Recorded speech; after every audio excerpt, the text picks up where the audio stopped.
I want to ask a question regarding washing impure clothes in automatic washing machines. Is it sufficient to wash them in a machine with pure clothes and they would become pure? As I've heard that the water, when comes in contact with impure clothes, it also becomes impure, and in the end clothes remain impure after washing. And if stains of impurity remain on clothes after washing, such as stain of madhi or mani and menstrual blood, are the clothes considered impure? First of all, Rida, we have to understand that purity is defined into two types of branches, and that is removing of the filth and uplifting the ritual impurity. And in Arabic it rhymes, so they say at-taharatu raf'ul hadathi wa izalatul khabath.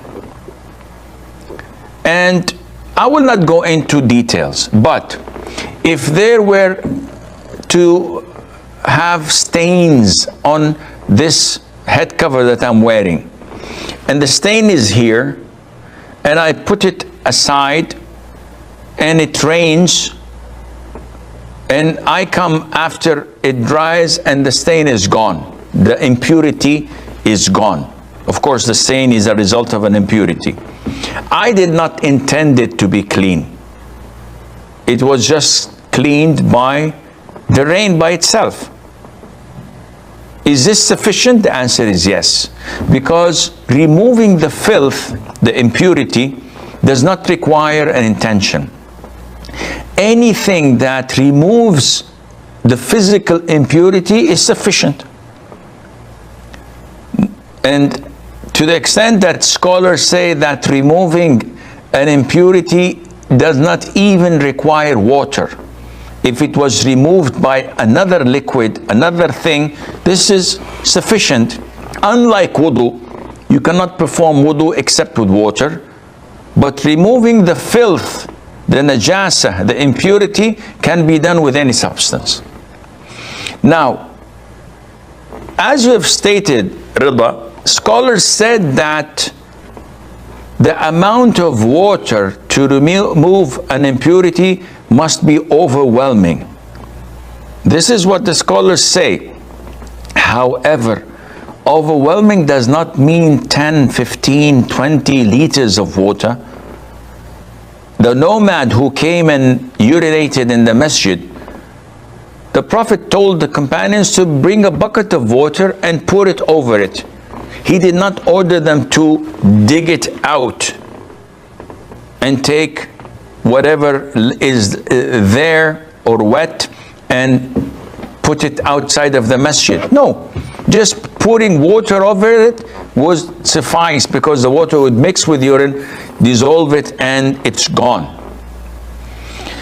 Now, scholars also say that if you put impure, if you put najis clothes in a washing machine with other dirty clothes that are pure in themselves, but they're dirty, they stink, they have stains of oil or whatever, and you wash it in a washing machine, this is sufficient. Why?